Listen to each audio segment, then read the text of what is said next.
دوستو ہمارا آج کا قصہ حضرت علی رضی اللہ تعالی عنہ سے متعلق ہے۔ حضرت علی رضی اللہ تعالی عنہ کے پاس یہودیوں کی ایک جماعت آئی۔ یہ نادان یہ سوچ کے حضرت علی رضی اللہ تعالی عنہ کے پاس آئے تھے کہ اگر ہم نے انہیں علمی بنیاد پہ شکست دے دی تو یقیناً یہ ہماری ایک بڑی کامیابی ہوگی، کیونکہ وہ جانتے تھے انا مدینۃ العلم و علی البابھا، یعنی حضرت محمد مصطفیٰ صلی اللہ علیہ وسلم علم کا شہر ہے تو اس کا دروازہ حضرت علی رضی اللہ تعالی عنہ۔ اس یہودی جماعت نے یہ منصوبہ بنایا کہ ہم نہ صرف آپ سے سوال کریں گے بلکہ ہم آپ سے سوال آپ کی کتاب یعنی قرآن پاک سے نہیں بلکہ اپنی کتاب یعنی توریت سے کریں گے۔ اس جماعت نے من ہی من یہ سوچ لیا تھا کہ اگر حضرت علی ہماری شرائط کے مطابق توریت سے جواب دینے پہ راضی ہو بھی جاتے ہیں تو یہی ہماری جیت ہوگی۔ لیکن کیسے؟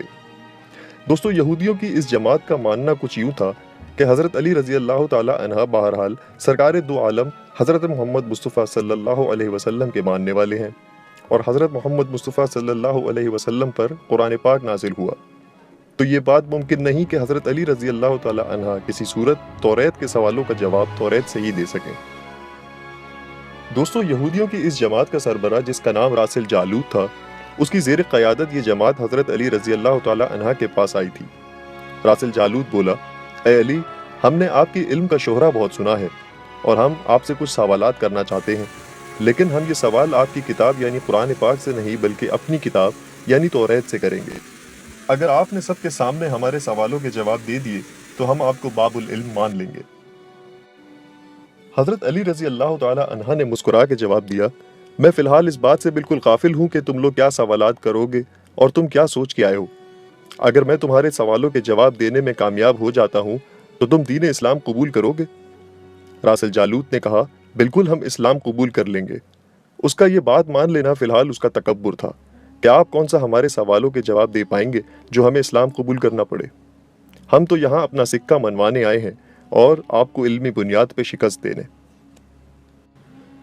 دوستو، راسل جالوت نے حضرت علی سے کہا کہ اگر آپ ہمارے سوالات کے جواب دے دیتے ہیں تو یہ اس بات کی دلیل ہوگی کہ جس ذات سے آپ نے علم سیکھا ہے یقیناً وہ کوئی عام آدمی نہیں بلکہ اللہ ہی کی طرف سے بھیجا گیا کوئی رسول ہے۔ دوستو، اب تمام معاملات طے پا چکے تھے اور پورا مجمع خاموش ہو کے بیٹھ چکا تھا۔ سوالوں کا سلسلہ شروع ہوا۔ یہودی عالم راسل جالوت نے مجمع کی جانب دیکھا اور علم کے تکبر سے بھرپور لہجے میں سوال کیا، اے علی، یہ بتائیے کہ وہ کون سی چیز ہے جو خدا کے لیے نہیں ہے؟ دوستو، یہ سوال ختم ہوتے ہی مجمع ایک گہری سوچ میں ڈوب گیا کہ آخر وہ کیا چیز ہو سکتی ہے جو رب الکائنات کے لیے نہ ہو، جو خود اس پوری کائنات کا خالق ہے۔ کیا چیز ہو سکتی ہے بھلا جو اس کے لیے نہ ہو؟ حضرت علی رضی اللہ تعالی عنہ نے مجمع کی جانب ایک نظر دوڑائی اور پھر راسل جالوت کی آنکھوں میں آنکھیں ڈال کر کہا، تیرا سوال ہے نا کہ کون سی چیز اللہ کے لیے نہیں ہے؟ اس کا جواب ہے شرک۔ اللہ ہر قسم کے چھوٹے بڑے شرک سے پاک ہے۔ پاک ہے وہ ذات وحدہ لا شریک ہے۔ مجمع نے حضرت علی کا جواب سنا اور بے ساختہ سب کے منہ سے واہ واہ نکل پڑا۔ دوستوں، اب راسل جالوت نے دوسرا سوال کیا، اے علی، یہ بتائیے کہ وہ کون سی جگہ ہے جہاں خدا ہے؟ حضرت علی نے اس کو فوراً جواب دیا، خدا ہر جگہ ہے۔ اس پہ راسل جالوت نے حضرت علی سے کہا، نہیں، اس سوال کا جواب آپ ہمیں ہماری کتاب یعنی توریت سے دیں۔ حضرت علی نے فرمایا، اپنی کتاب کے فلاں صفحے پہ دیکھو اور پڑھو، کیا اس میں نہیں لکھا کہ موسیٰ علیہ السلام کے پاس ایک فرشتہ آیا اور حضرت موسیٰ علیہ السلام نے پوچھا، تم کہاں سے آئے ہو؟ تو اس نے جواب دیا، عرش سے۔ عرش سے قریب 7ویں آسمان سے آپ کے پاس حاضر ہوا ہوں۔ اتنے میں موسیٰ علیہ السلام کے پاس دوسرا فرشتہ آیا۔ موسیٰ علیہ السلام نے اس سے پوچھا، تم کہاں سے آئے ہو؟ اس نے جواب دیا، میں زمین کے 7ویں طبق سے آپ کے پاس حاضر ہوا ہوں۔ موسیٰ علیہ السلام نے پہلے فرشتے سے پوچھا، 7ویں آسمان میں تمہارے قریب کون تھا؟ فرشتے نے جواب دیا، میرے قریب میرا رب تھا۔ موسیٰ علیہ السلام نے زمین سے آنے والے دوسرے فرشتے سے پوچھا، تمہارے قریب کون تھا؟ اس نے جواب دیا، میرے قریب میرا رب تھا۔ تو اس سے یہ معلوم ہوا کہ بلندیوں کی انتہا ہو یا گہرائیوں کی انتہا، اللہ رب العزت ہر جگہ موجود ہے۔ حضرت علی نے فرمایا، پاک ہے وہ ذات جو دنیا کے ہر ذرے ذرے میں موجود ہے۔ دوستو، راسل جالوت اب تھوڑا گھبرا گیا تھا یہ دیکھ کر کہ حضرت علی رضی اللہ تعالی عنہ نے اس کے سوالوں کے جواب اس کی کتاب سے ہی دے دیے تھے۔ اب اس نے حضرت علی رضی اللہ تعالی عنہ سے تیسرا سوال پوچھا، اے علی، یہ بتائیے کہ وہ کون سی چیز ہے جو خدا کے قریب نہیں ہے؟ حضرت علی نے فرمایا، اللہ سراپائے حمد ہے، اس کی ذات سے کوئی غلط بات منسوب نہیں کی جا سکتی، وہ ہر برائی، ہر عیب اور ہر خطا سے پاک ہے۔ ظلم وہ چیز ہے جو تمام برائیوں کی جڑ ہے، وہ میرے رب سے قریب نہیں ہے۔ میرا رب حقدار کو اس کا حق دیتا ہے، اتنا دیتا ہے کہ وہ تمام عمر گناہوں میں گزارنے کے باوجود کوئی اس کے دربار پر آئے اور توبہ کرے تو وہ اسے معاف کر دیتا ہے۔ دوستو، اب راسل جالوت نے پے در پہ شکست کھانے کے بعد اپنے سوالوں کا زاویہ بدل لیا۔ اب یہ علم کے بجائے تاریخی اور سائنسی سوالوں کی طرف اپنا رخ موڑنے لگا۔ بہت ہی تکبر بھرے انداز میں راسل جالوت نے پوچھا، اچھا بتائیے وہ چشمہ جو زمین پر پہلی دفعہ جاری ہوا، وہ چشمہ کہاں ہے؟ حضرت علی نے سوال سن کے مسکراتے ہوئے کہا، اسے چھوڑ، پہلے میں تجھے بتاتا ہوں تیرے دل میں کیا ہے۔ تیرے دل میں یہ ہے کہ وہ چشمہ جو زمین پر پہلی دفعہ جاری ہوا وہ بیت المقدس کی ایک چٹان کے نیچے ہے۔ راسل جالوت یہ سن کر حیران ہو گیا اور بے ساختہ اس کے منہ سے نکلا، ہاں۔ تب حضرت علی رضی اللہ تعالی عنہ نے فرمایا، آج اپنی اصلاح کر لو، پہلا چشمہ وہ نہیں جس کے بارے میں تم لوگ جانتے ہو، بلکہ پہلا چشمہ وہ ہے جس سے حضرت خضر نے پانی پیا، اور یہی وہ چشمہ ہے جس سے آب حیات جاری ہے۔ دوستو، راسل جالوت اب مزید گھبرا گیا تھا۔ اس نے اس گھبراہٹ میں حضرت علی رضی اللہ تعالی عنہ سے ایک اور تاریخی سوال کیا، اے علی، یہ بتائیے کہ وہ کون سا پتھر ہے جو آسمان سے پہلی دفعہ اتارا گیا؟ حضرت علی نے جواب دینے سے پہلے ایک جملہ کہا، یقیناً تمہارے مطابق اس کا جواب بیت المقدس میں نصب کیا جانے والا وہ پتھر ہے جس کے بارے میں تمہارا عقیدہ ہے کہ یہ وہ نصب ہونے والا پہلا پتھر ہے جو آسمان سے اتارا گیا۔ لیکن تم اس بات کو کیوں بھول جاتے ہو کہ خانہ کعبہ بیت المقدس سے کہیں زیادہ قدیم ہے، اور حجر اسود اسی وقت آسمان سے نازل کر کے خانہ کعبہ میں نصب کیا گیا جب خانہ کعبہ کی تعمیر ہوئی، اور یہ وہی پتھر ہے جو سے پہلی دفعہ آسمان سے اتارا گیا۔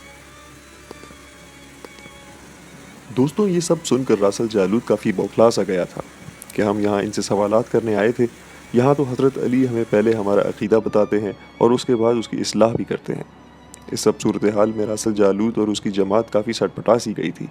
مجمع یہ سب دیکھنے کے بعد ابھی اسی کشمکش میں تھا کہ کیا یہ لوگ ابھی تک یہودی ہیں یا ان پہ حضرت علی کے جوابات کا کوئی اثر ہوا ہے۔ لیکن یقینی طور پہ حضرت علی کے جوابات نے ان یہودیوں کا عقیدہ کمزور نہیں کر دیا تھا، بلکہ انہیں دین اسلام کے قریب بھی لا کھڑا کیا تھا۔ تو اسی دوران راسل جالوت نے اس بار حضرت علی رضی اللہ تعالی عنہ سے ایک سائنسی سوال پوچھا کہ یہ بتائیے وہ کون سی چیز ہے جو مسلسل کم اور زیادہ ہوتی رہتی ہے۔ حضرت علی رضی اللہ تعالی عنہ نے فرمایا، تم غور نہیں کرتے، اپنے ماہ و سال پہ غور کرو تو تم خود ہی اس سوال کا جواب مل جائے گا۔ راسل جالوت نے پوچھا، وہ کیسے؟ آپ نے فرمایا، کوئی دن اگلے دن کے برابر نہیں ہوتا، اسی طرح گزشتہ رات اگلی رات کے برابر نہیں ہوتی، یہی وہ دو چیزیں ہیں جو مسلسل کم اور زیادہ ہوتی رہتی ہیں۔ دوستو، راسل جالوت نے جواب سن کے حضرت علی رضی اللہ تعالی عنہ سے ایک اور سائنسی سوال کیا کہ بتائیے دنیا میں وہ کون سی جگہ ہے جہاں سورج کی کرنیں ایک دفعہ تو پڑی لیکن دوبارہ اس جگہ کبھی سورج کی کرنیں نہیں پہنچ سکیں۔ حضرت علی رضی اللہ تعالی عنہ نے فرمایا، ہاں، یہ سمندر کی وہ جگہ ہے جہاں سے موسیٰ علیہ السلام اور ان کی قوم گزری تھی، اور سمندر اللہ تعالیٰ کے حکم سے دو حصوں میں تقسیم ہو گیا تھا۔ بس اس قافلے کے گزرتے ہوئے سورج کی کرنیں اس جگہ ضرور پڑی تھیں، لیکن اس کے بعد سورج کی کرنیں کبھی بھی وہاں نہیں پہنچ سکیں۔ دوستوں، جواب پاتے ہی اس نے حضرت علی رضی اللہ تعالی عنہ سے پھر سوال کیا، بتائیے وہ کون سی دو چیزیں ہیں جو ہمیشہ غائب رہتی ہیں، اور وہ کون سی دو چیزیں ہیں جو ہمیشہ حاضر رہتی ہیں؟ حضرت علی رضی اللہ تعالی عنہ نے فرمایا، سر اٹھا کے آسمان کی طرف دیکھو اور سر جھکا کے زمین کی طرف دیکھو، یہ دونوں چیزیں تمہیں کبھی غائب نہیں دکھائی دیں گی، یہ ہمیشہ حاضر رہتی ہیں، اور موت اور زندگی کو ڈھونڈو تو تمہیں ان کے بارے میں کبھی پتہ نہیں چلے گا کہ وہ کہاں ہیں اور کب آ جاتی ہے۔ دوستوں، اب راسل جالوت نے حضرت علی رضی اللہ تعالی عنہ سے سوال کیا کہ بتائیں وہ کون سی چیز ہے جس کا خالق خود اللہ ہے لیکن وہ خود اس کے بارے میں سوال بھی کرتا ہے۔ حضرت علی رضی اللہ تعالی عنہ نے بغیر کسی وقفے کے فرمایا، حضرت موسیٰ علیہ السلام کا عصا، اس کا خالق خود اللہ ہے، اور اس کے بارے میں حضرت موسیٰ علیہ السلام سے سوال کرنے والا بھی اللہ تعالیٰ خود ہی ہے۔ قرآن پاک کی ایک آیت کا ترجمہ ہے، اے موسیٰ، یہ تیرے ہاتھ میں کیا ہے؟ تو یہ وہ چیز ہے جسے اللہ نے خود بنایا، اور خود اللہ ہی اس کے بارے میں سوال بھی کرتا ہے۔ دوستو، راسل جالوت تمام سوالوں کے جواب سن کر اب اپنے آخری سوال یعنی اپنی آخری ممکنہ چال کی طرف بڑھا۔ اس نے حضرت علی رضی اللہ تعالی عنہ سے پوچھا کہ بتائیے بیت اللہ یعنی خانہ کعبہ کا طواف ذی حیات کرتے ہیں، یعنی جن کے اندر حیات ہو یا جو لوگ زندہ ہوں، یا جنات اور ملائکات، کیا کبھی کسی بے جان شے یا بے جان چیز نے بھی طواف کعبہ کیا ہے؟ حضرت علی رضی اللہ تعالی عنہ نے فرمایا، ہاں بالکل کیا ہے، وہ کشتی نوح تھی جو طوفان کے دوران جب خانہ کعبہ کے اطراف پہنچی تو اس کشتی نے اللہ کے حکم سے بیت اللہ کے 7 چکر لگائے۔ یہی وہ بے جان چیز ہے جس نے بیت اللہ کے طواف کیا ہے۔ دوستو، یہ سارا منظر لوگ دیکھ رہے تھے اور حیران و پریشان تھے کہ جتنی تیزی سے سوال ہو رہے ہیں اتنی ہی تیزی سے جواب بھی دیے جا رہے ہیں۔ ناظرین کرام، جواب بھی اپنی کتاب یعنی قرآن پاک سے نہیں بلکہ توریت سے دیے جا رہے ہیں۔ یہ تمام صورتحال دیکھ کے راسل جالوت نے حضرت علی رضی اللہ تعالی عنہ سے کہا، حضرت دنیا میں ہر شخص سوچ کے جواب دیتا ہے، آپ اس طرح جواب دے رہے ہیں جیسے یہ سارے جواب آپ کو اسبر ہوں۔ حضرت علی رضی اللہ تعالی عنہ نے سوال کے بدلے اس یہودی سے ایک سوال کیا، بتاؤ تمہارے ہاتھ میں کتنی انگلیاں ہیں؟ راسل جالوت نے فوراً جواب دیا، 5۔ حضرت علی رضی اللہ تعالی عنہ نے فرمایا، تو نے بھی تو فوراً میرے سوال کا جواب دے دیا۔ راسل جالوت بولا، یا علی، یہ کیسی بات ہوئی؟ مجھے معلوم ہے کہ میرے ہاتھ میں 5 انگلیاں ہیں۔ یہ سن کے حضرت علی رضی اللہ تعالی عنہ نے مسکراتے ہوئے کہا، مجھے بھی یہ سارے علم ایسے ہی اسبر ہیں جیسے تجھے یہ معلوم ہے کہ تیرے ہاتھ میں 5 انگلیاں ہیں۔ دوستو، گفتگو اب اختتام پہ تھی کہ راسل جالوت نے اپنے آخری 2 سوال کیے۔ کہا، یہ بتائیے کہ آسمان اور جنت کا قفل یعنی تالا کیا ہے؟ آپ نے فرمایا، شرک۔